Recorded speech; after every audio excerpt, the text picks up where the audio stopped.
بسم اللہ الرحمن الرحیم۔ السلام علیکم دوستو، دنیا بھر کی خبروں میں آج آپ سنیں گے، لیکن اس سے پہلے اگر ہو سکے تو لائک، سبسکرائب اور بیل آئیکن کا بٹن ضرور دبا لیں۔ شکریہ۔ بھارت میں کسانوں کا احتجاج 22ویں دن میں داخل۔ یورپی یونین میں انٹرنیٹ کمپنیوں کو کنٹرول کرنے کے لیے نیا قانون۔ اسرائیل سے تعلقات قائم کرنے کا کوئی ارادہ نہیں، تیونس کے وزیر اعظم۔ پاکستان میں نوجوانوں کو مستقبل کے خواب دکھا کر لوٹنے والوں کے خلاف 10,000 شکایات۔ یورپی ملک سویڈن کی جیل کی تصاویر سامنے آ گئیں۔ مسلمانوں کا میتیں جلانے پر احتجاج۔ 6 سالہ بچے نے ماں کے اکاؤنٹ سے 20 لاکھ کی خریداری کر ڈالی۔ مقبوضہ وادی کے نوجوان کا قرض اتارنے کے لیے گردہ برائے فروخت کا اشتہار۔ مائیکروسافٹ نے کمپیوٹر صارفین کو خبردار کر دیا، اپوزیشن کو مذاکرات کی کوئی پیشکش نہیں کی۔ وزیر اعظم عمران خان۔ امریکہ میں سب سے بڑے قانون شکن کے صدارت سے ہٹنے پر خوشی ہے۔ ایران۔ گھٹنے یا جوڑوں کے درد والے نمازیوں کے لیے جائے نماز سٹول۔ تو آئیے چلتے ہیں اب خبروں کی تفصیل کی جانب۔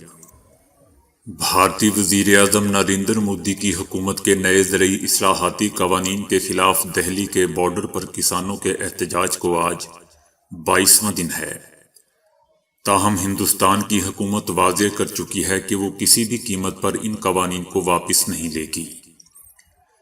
دہلی کی سرحدوں پر کسانوں کا مظاہرہ جاری رہے گا یا انہیں کہیں اور بھیجا جائے گا، اس پر سپریم کورٹ میں سماعت ہوگی۔ سپریم کورٹ آف انڈیا میں کسانوں کی احتجاجی تحریک کے حوالے سے اب تک 3 درخواستیں دائر کی گئی ہیں۔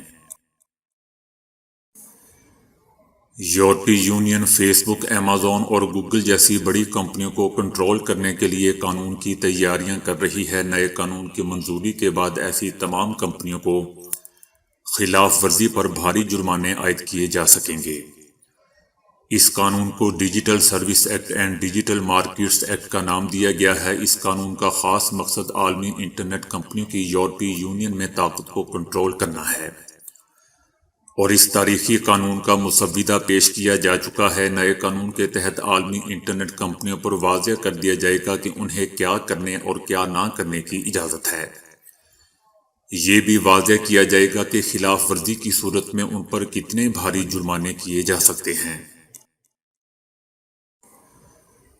تیونس کے وزیر اعظم حشام مشیشی کا کہنا ہے کہ ان کے ملک کا اسرائیل سے تعلقات قائم کرنے کا کوئی ارادہ نہیں ہے۔ وزیر اعظم نے مراکش کی جانب سے اسرائیل سے تعلقات بحال کرنے پر رد عمل میں کہا کہ ان کا ملک ایسا کوئی فیصلہ کرنے کا ارادہ نہیں رکھتا۔ ان کا کہنا تھا کہ ہر ملک کے پاس اپنی شناخت، سچائی اور سفارتکاری ہے، جس میں وہ لوگوں کی بہتری کے لیے غور کرتے ہیں، لیکن ہم مراکش کے فیصلے کا بے حد احترام کرتے ہیں۔ وہ ہمارا دوست ملک ہے اور ہمیں اس سے بہت محبت ہے۔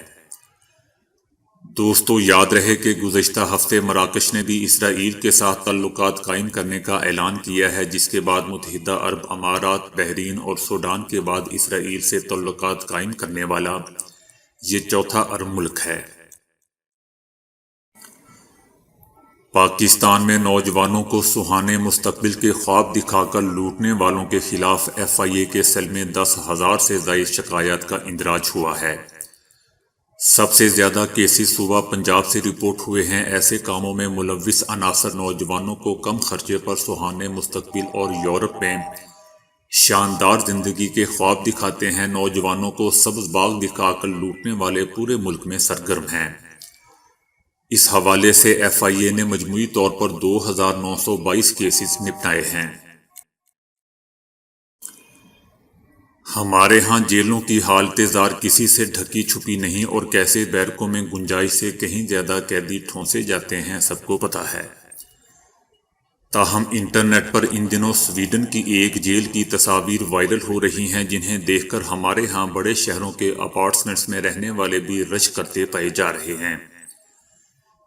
ان تصاویر میں الگ الگ کمرے ہیں۔ ہر کمرے میں سونے کے لیے صاف ستھرا بستر لگا ہوا ہے، ایک کرسی میز ہے اور دیوار پر TV اسکرین لگی ہوئی ہے۔ اس کے علاوہ صاف ستھرے واش رومز میسر ہیں اور ڈائننگ ایریا ایسا بہترین ہے کہ جیسے آپ کسی بہترین ریسٹوران میں آ گئے ہوں۔ اس خبر پر ایک صارف کا کہنا تھا کہ اگر آپ واقعی قیدیوں کی اصلاح کرنا چاہتے ہیں تو آپ کو ایسے ہی کمرے بنانے چاہیے۔ سری لنکا میں کورونا کی وجہ سے انتقال کر جانے والے افراد کی میتیں اہل خانہ کو لوٹانے کی بجائے محکمہ صحت کے حکام نے مسلمانوں کی باڈیز جلا دی تھیں، جبکہ مسلم روایات کے تحت دفنایا جاتا ہے۔ آئی لینڈ میں بھی بااثر بت بخشاؤں کی جانب سے کورونا کے تمام مردوں کو جلانے کی مہم چلائی گئی تھی اور کہا گیا تھا کہ کورونا کی وجہ سے انتقال کر جانے والے افراد کو اگر دفن کیا گیا تو اس سے زیر زمین پانی آلودہ ہو جائے گا۔ دوستو، یاد رہے کہ سری لنکا میں مردوں کو جلانے کے ضوابط لاگو کیے گئے ہیں۔ دوسری جانب مسلمانوں کی طرف سے احتجاج فقط سری لنکا ہی میں نہیں بلکہ دیگر مسلم ممالک میں بھی دیکھا جا رہا ہے۔ سری لنکا کے ہمسایہ ملک مالدیپ نے سری لنکا میں کورونا کی وجہ سے انتقال کر جانے والے مسلمانوں کو اپنے ہاں دفنانے کی پیشکش کی ہے۔ مالدیپ نے کہا ہے کہ اگر آپ نہیں دفنا سکتے تو ہمیں دے دو، ہم اپنے ملک میں دفنا دیں گے۔ حال ہی میں سری لنکا میں ایک 20 روز کے بچے کو اس کے والدین کی مرضی کے بغیر ایسا ہی کیا گیا۔ اس پر انسانی حقوق کی عالمی تنظیموں نے بھی مسلمانوں کو تدفین کا حق نہ دینے پر سری لنکا پر سخت تنقید کی ہے۔ تنظیموں کا کہنا ہے کہ اس مشکل وقت میں حکام مختلف برادریوں میں مزید خلیج پیدا کرنے کی بجائے ان کو ایک دوسرے کے قریب لائیں۔ جبکہ دوستو، دلچسپ بات یہ ہے کہ الجزیرہ کی ایک رپورٹ کے مطابق سری لنکا میں کورونا کے کیسز میں اضافہ ہوا ہے، جبکہ انفیکشن کی تعداد 8 گنا سے زیادہ بڑھ چکی ہے۔ 6 سالہ بچے نے ماں کے اکاؤنٹ سے 20 لاکھ روپے کی آن لائن خریداری کر لی۔ جیسیکا جانسن نامی ایپل یوزر کو اس وقت شوق لگا جب انہیں معلوم ہوا کہ ان کے بینک اکاؤنٹ سے $16,000 تقریباً 20 لاکھ پاکستانی روپے نکل چکے ہیں۔ ماں سمجھی کہ ان کے ساتھ کوئی فراڈ ہو گیا ہے اور انہوں نے اس بابت شکایت کا اندراج بھی کروایا۔ تحقیقات کے بعد انہیں بتایا گیا کہ ان کے ساتھ فراڈ نہیں ہوا بلکہ ان کے اکاؤنٹ سے 20 لاکھ روپے مالیت کی خریداری کی گئی ہے۔ 6 سالہ بچے کی والدہ کو معلوم ہوا کہ دراصل ان کے بیٹے نے ایپل سے لاکھوں روپے کی خریداری کی ہے۔ پیسوں کی واپسی کے لیے مذکورہ خاتون نے ایپل سے رابطہ کیا، تاہم ادارے نے یہ کہہ کر رقم لوٹانے سے انکار کر دیا کہ انہوں نے رقم واپسی کی مقررہ مدت 60 روز یعنی 2 ماہ کے بعد رابطہ کیا ہے۔ مقبوضہ وادی کے ضلع کولگام سے تعلق رکھنے والے 28 سالہ سبزار احمد نے قرض اتارنے کے لیے اپنا گردہ فروخت کرنے کا اشتہار اخبار میں شائع کروا دیا۔ اخبار میں شائع کروائے گئے اشتہار میں لکھا ہے کہ میں اپنا گردہ بیچ کر قرض چکانا چاہتا ہوں۔ بقول ان کے قرض چکانے کے لیے اپنے والدین اور بیوی کو بتا کر ہی اپنا گردہ بیچنے کا فیصلہ کیا ہے۔ میں کاروبار میں نقصان کی وجہ سے اپنا سب کچھ کھو چکا ہوں، لیکن اب بھی مجھ میں لوگوں کا تقریباً 90 لاکھ روپے کا قرضہ ہے۔ اشتہار میں کہا گیا ہے کہ گردے کے ضرورت مند افراد سے التماس ہے کہ اگر انہیں گردے کی ضرورت ہو تو مجھ سے رابطہ کریں۔ سبزار نے بتایا کہ میں پچھلے 1-2 سال سے روپوش تھا کیونکہ قرض دہندگان میرے گھر آیا کرتے تھے۔ میں کبھی کبھی چوری چھپے گھر آتا تھا اور چائے پانی پینے کے بعد واپس چلا جاتا تھا۔ انہوں نے کہا کہ میں بالآخر مجبور ہوا کہ اپنا ایک گردہ فروخت کر کے قرض اتار دوں گا۔ سبزار نے بتایا کہ میں نے کئی بار سوچا کہ اپنی زندگی کا خاتمہ کر لوں، لیکن دوستوں نے کہا کہ اگر تم ایسا کرو گے تو اس سے تمہارا قرض معاف نہیں ہوگا۔ مخلص اور ہمدرد دوستوں نے مجھے صبر کرنے کا مشورہ دیا، تاہم بعض دوست ایسے بھی تھے جنہوں نے میرا مذاق اڑایا۔ سبزار احمد نے بتایا کہ جب اشتہار اخبار میں شائع ہوا تو کافی تعداد میں لوگوں نے انہیں فون کر کے مدد کی پیشکش کی۔ دنیا بھر میں کمپیوٹر استعمال کرنے والے صارفین کو خبردار کیا گیا ہے کہ وہ خطرناک سافٹ ویئر انسٹال کرنے سے اجتناب برتیں، کیونکہ اس وقت یومیہ ہزاروں کمپیوٹرز خراب ہو رہے ہیں۔ ممتاز امریکی میگزین BBC نے بتایا ہے کہ یہ پیغام خود مائیکروسافٹ کمپنی نے جاری کیا ہے۔ مائکروسافٹ کے مطابق سافٹ ویئر میں سر فہرست ایڈروزیک نامی پروگرام ہے جو ایک محتاط اندازے کے مطابق روزانہ 10,000 کمپیوٹرز کو خراب کرنے کا سبب بن رہا ہے۔ امریکی میگزین کے مطابق اس سافٹ ویئر ایڈروزیک میں یہ صلاحیت موجود ہے کہ وہ نہ صرف کمپیوٹر پروگرامنگ سے فائلیں اور ڈیٹا چوری کر سکتا ہے بلکہ براؤزر کو کام سے بھی روک سکتا ہے، اور اس کے علاوہ ذاتی نوعیت کی معلومات بھی حاصل کر سکتا ہے۔ اگست میں اس کی کارروائیوں میں بے پناہ تیزی آئی ہے۔ مائکروسافٹ کمپنی کے مطابق روزانہ کی بنیاد پر یہ سافٹ ویئر تقریباً 30,000 سرورز کو خراب اور ناکارہ بنا رہا ہے۔ امریکی میگزین کے مطابق صارفین غیر ضروری پروگراموں اور سافٹ ویئر کو انسٹال کرنے سے اجتناب برتیں۔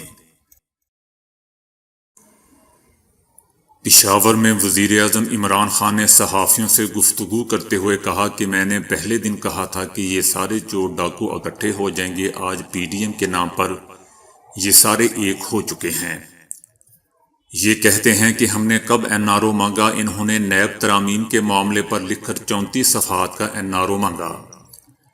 انہوں نے جو ترامیم دیں اس کا مطلب نیب کو دفن کرنے کے مترادف تھا۔ وزیر اعظم نے کہا کہ حکومت کو اپوزیشن سے کوئی خطرہ نہیں اور مجھ پر کسی قسم کا کوئی دباؤ نہیں۔ جب یہ لاہور جلسہ کر رہے تھے تو پوری قوم نے دیکھا کہ میں کیا کر رہا تھا۔ ہم نے اپوزیشن کو مذاکرات کی کوئی پیشکش نہیں کی ہے اور ڈائیلاگ کا بہترین فورم تو پارلیمنٹ ہے۔ اپوزیشن جو جلسے کر رہی ہے، میں چاہوں تو اب بھی ان سے بڑا جلسہ کر سکتا ہوں، لیکن مجھے لوگوں کو کورونا سے بچانے کی فکر ہے۔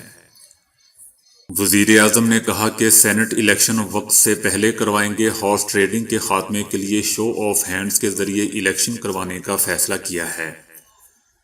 شو آف ہینڈز کے لیے سپریم کورٹ سے رجوع کر رہے ہیں۔ ماضی میں سینٹ کے انتخابات پر پیسہ چلتا تھا، ہم نے اپنے 20 ایم پی ایز کو ہارس ٹریڈنگ پر پارٹی سے نکالا۔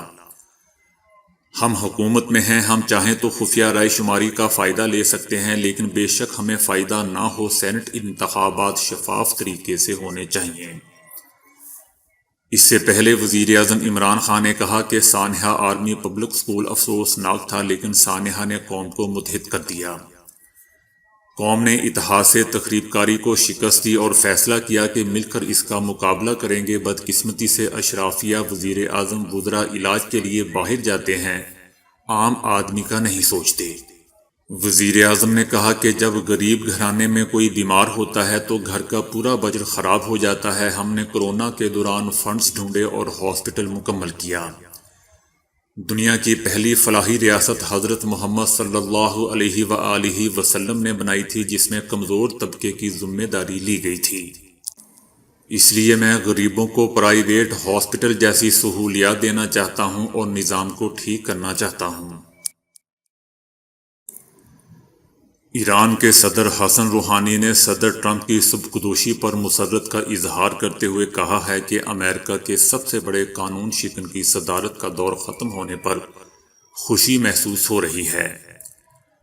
جو بائیڈن کے منتخب ہونے پر بھی پرجوش نہیں ہیں، لیکن ٹرمپ کے جانے کی خوشی زیادہ ہے۔ صدر حسن روحانی نے ٹرمپ کو مخاطب کرتے ہوئے کہا کہ یہ شخص اخلاقی اور انسانی اصولوں سے کتنا محروم ہے، جس نے بہت سارے مظالم کیے، جس نے ہماری کورونا ویکسین کی کوششوں کو بھی نہیں بخشا۔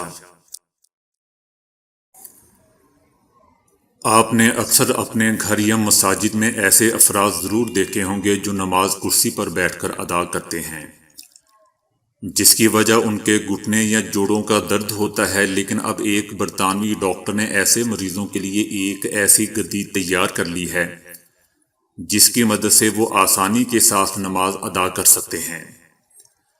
اس ایجاد کے موجد مسلمان ڈاکٹر سلیمان خود بھی گھٹنے کی تکلیف کا شکار ہیں۔ ڈاکٹر سلیمان کو یہ سٹول تیار کرنے میں 4 سال کا عرصہ لگا، اور یہ خاص طور پر ایسے افراد کے لیے تیار کیا گیا ہے جو جوڑوں یا گھٹنوں کی تکالیف کی وجہ سے روایتی طریقے سے فرش پر جائے نماز بچھا کر نماز ادا نہیں کر پاتے۔ ڈاکٹر سلیمان اپنی اس ایجاد کے استعمال کے طریقہ کار کے بارے میں بتاتے ہوئے کہتے ہیں کہ دوران نماز گھٹنے ٹیکنے سے قبل اس گدی کو پیروں کے درمیان فرش پر رکھنا ہوتا ہے، اور جب آپ بیٹھتے ہیں تو آپ کے جسم کا مکمل بوجھ اس گدی پر آ جاتا ہے اور یوں آپ گھٹنے کے درد سے محفوظ رہتے ہیں۔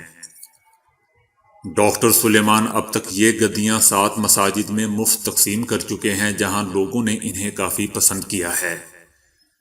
گھٹنوں کے درد سے متاثرہ ایک نمازی قدرت شاہ کا کہنا ہے کہ وہ گزشتہ 1.5 سال سے فرش پر جائے نماز بچھا کر نماز پڑھنے سے قاصر تھے، اور وہ نماز لمبی ہونے کی صورت میں زیادہ دیر بیٹھ بھی نہیں پاتے تھے، لیکن اس گدی کی بدولت اب وہ ایک بار پھر مصلی پر نماز پڑھ پا رہے ہیں اور انہیں کسی قسم کے درد کا سامنا بھی نہیں کرنا پڑ رہا۔ تو دوستو، آج کے لیے اتنا ہی۔ ویڈیو کو لائک اور شیئر کرنے کا بہت بہت شکریہ۔